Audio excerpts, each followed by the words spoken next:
안녕하세요. 평택대학교 창업보육센터장 김승환 교수입니다.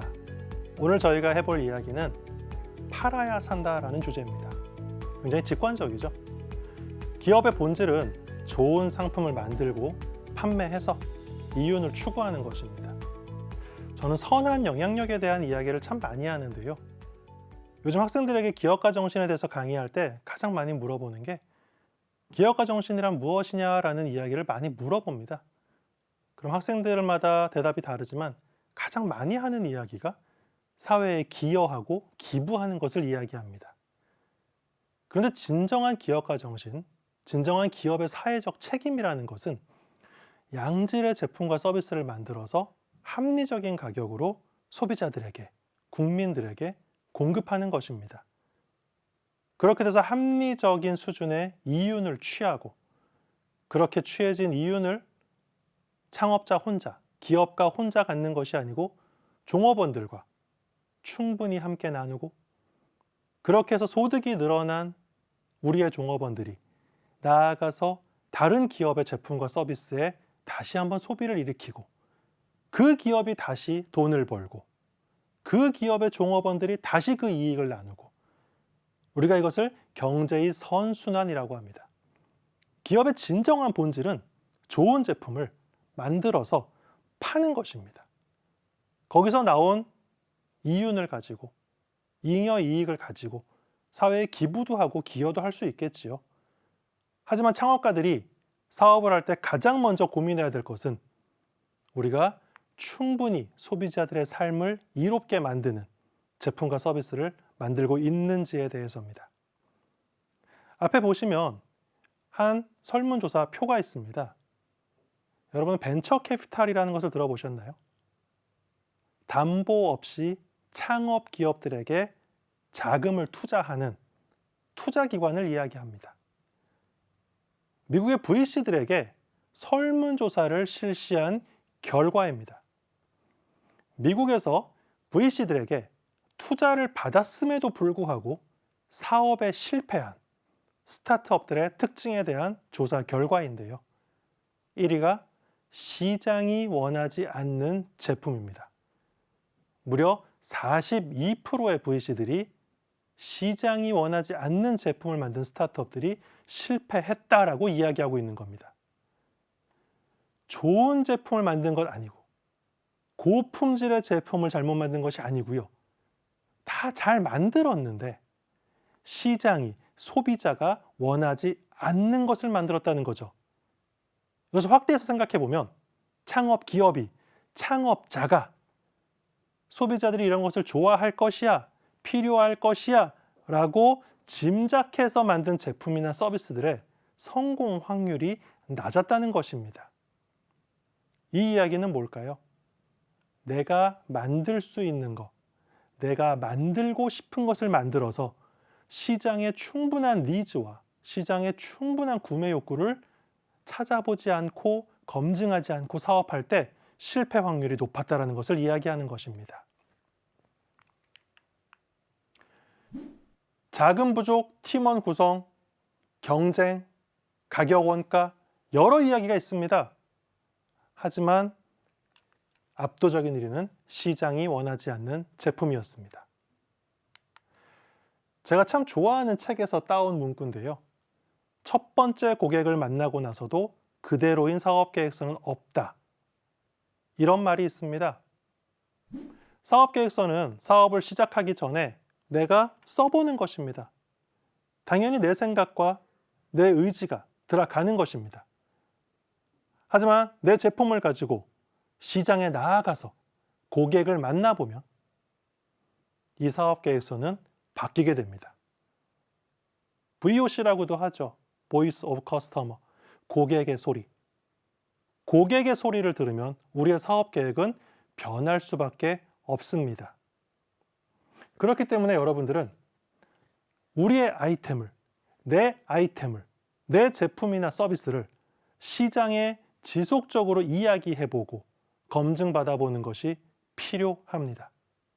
특히 아이디어를 고민 중인 시기에 당연히 나의 생각이 중요합니다만 사업화 단계가 본격적으로 시작되면 고객, 시장에게 우리 아이템을 이야기해보고 검증받으면서 수정해 나가는 것이 중요합니다.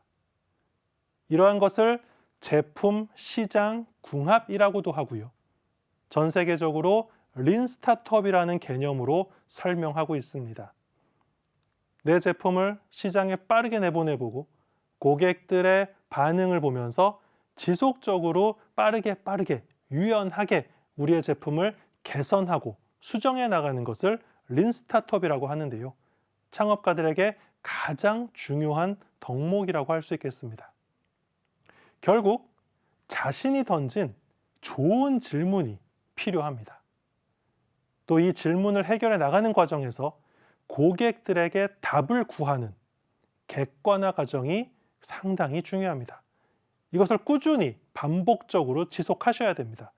이 과정을 거치면 내 아이디어가 시장과 고객들이 좋아하는 것을 넘어서 구매하고자 하는 것인지에 대해서도 우리가 충분히 알 수 있게 됩니다.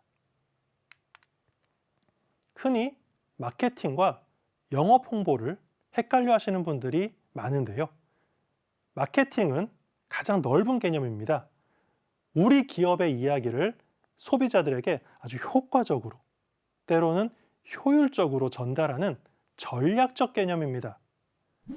그 중에 핵심이 우리의 이야기에 가장 깊은 관심을 보이고 나아가 구매 의지까지 갖게 될 집단을 목표로 하는 타겟팅입니다. 이러한 타겟팅을 하기 전에 우리는 시장을 작게 세분화해보는 단계를 거치셔야 됩니다. 영어로 세그멘테이션이라고 하고요. 우리말로는 시장 세분화라고 합니다. 여러분 정육점에 가보시면 소고기나 돼지고기 그림이 있고 부위별로 이름이 다르게 있다는 건 아시죠? 그렇게 소고기의 부위가 다른 이유는 그 부위별로 가장 맛있게 먹는 방법이 따로 존재한다는 것입니다. 근데 혹시 그거 아십니까? 나라별로, 문화별로 그 부위는 다 다릅니다. 미국보다 대한민국은 소고기를 훨씬 세분화해서 잘라놨습니다. 그래서 미국의 한 신문에서는 대한민국 사람들의 혀는 소고기를 감별하는데, 소고기 맛을 감별하는데 특화돼서 진화되었다까지 이야기할 정도였습니다. 그런데 왜 나라별로 다르게 자를까요? 그 나라마다 요리법이 다르고 그 나라 사람들이 선호하는 부위들이 다르기 때문입니다. 그런데 왜 여러분들은 항상 똑같은 세분화 기준을 쓰실까요? 혹시 세분화가 뭔지 어려우신 분들은 여러분들이 그동안 응답해 줬던 설문조사들을 보시면 됩니다.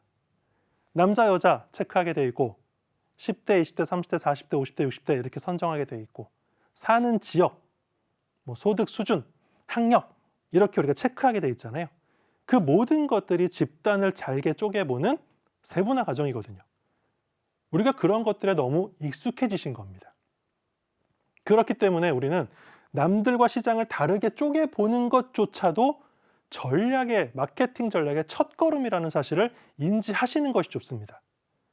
남들과 다르게 잘라봤을 때 새롭고 매력적인 시장이 나타나고 우리가 발견할 수 있는 가능성이 크다라는 것입니다. 이렇게 쪼개진 집단 중에 우리가 노려야 되는 집단은 willing to pay, 지불 의지가 높은 집단입니다. 요즘 카페 사장님들을 만나보면 가장 많이 고민하시는 게 노 키즈로 가야 되는지 노 펫으로 가야 되는지입니다. 즉 어린아이들의 입장을 막을 것인지 또는 반려동물의 입장을 막을 것인지 이것에 대한 고민을 굉장히 많이 하실 수밖에 없는 것입니다. 반려동물 시장이 아주 새롭게 등장한 시장이고 급성장한 고객 집단이기 때문입니다. 물론 입지와 상권, 그 동네의 문화, 분위기, 인구 구조 여러 가지를 보셔야겠습니다만 이들 중에 우리 동네에 사는 이러한 소비자들 중에 아이들을 데리고 오는 소비자와 반려동물을 데리고 오는 소비자 중에 누가 더 지불 의지가 높은지를 조사해 보는 것이 가장 중요합니다. 얼마 전에 고양이 목줄을 개발하겠다는 청년들을 만난 적이 있습니다. 여러분은 목줄을 차고 산책하는 고양이를 보신 적이 있나요? 이 친구들이 인터넷에 뒤져가지고 외국의 기업들 중에 이런 것들을 만든 기업들이 있다 이렇게 보여주면서 자기들의 아이템의 타당성을 이야기하더라고요. 그래서 제가 하나만 물어봤습니다. 이 아이디어를 지금 내놓은 팀 중에 이 팀원들 중에 고양이를 키우는 사람이 있느냐? 아니나 다를까요? 없다고 그러더라고요. 고양이는 영역동물입니다. 그래서 산책 자체를 즐기질 않습니다. 고양이 목줄이 세상에 별로 없습니다. 그러니까 그것을 소비자들이 보면 새롭고 차별적으로 보일 수는 있을 겁니다. 하지만 반려묘를 키우는 묘주들 입장에서는 지부르지가 거의 없겠죠. 우리 고양이가 산책을 안 하는데 왜 고양이 목줄이 필요하겠습니까? 우리 팀원들 중에 고양이를 키우는 팀원이 한 명도 없었다면 고양이 목줄을 개발하기 전에 최소한 고양이를 키우시는 분들, 우리 아이템의 잠재 고객들에게 물어보는 과정을 거쳤어야 합니다. 노키즈 노펫? 정답 없습니다. 저도 모르겠습니다. 꾸준히 해당 상권의 목표 고객들에게 물어보시는 것이 정답입니다. 감각적으로, 직관적으로 생각해 보자면 옛날보다 지금은 젊은 1인 여성 가구들의 숫자가 늘어난 것은 사실입니다. 그러면서 반려묘들, 고양이 시장이 굉장히 커지고 있는 것도 사실입니다. 혼자 사는 여성분들은 고양이와 궁합이 잘 맞는 경우가 상당히 많거든요. 반려견 시장도 이제는 충분히 커졌고 성숙 시장으로 가고 있습니다. 이럴 때 새롭게 나타나고 있는 반려묘 시장 충분히 고민해 봐야 되고요. 그 뒤에 나오고 있는 파충류라든지 무언가 희귀한 반려동물, 식물, 이 시장이 얼마나 커지고 언제쯤 성장할지 우리는 고민해 봐야 합니다. 이 모든 것은 전문가에게 묻는 것이 아니고 여러분들이 여러분의 목표 고객에게, 잠재 고객에게 직접 물어봐야 하는 것입니다. 이 과정을 꾸준히 지속하셔야 합니다. 감사합니다.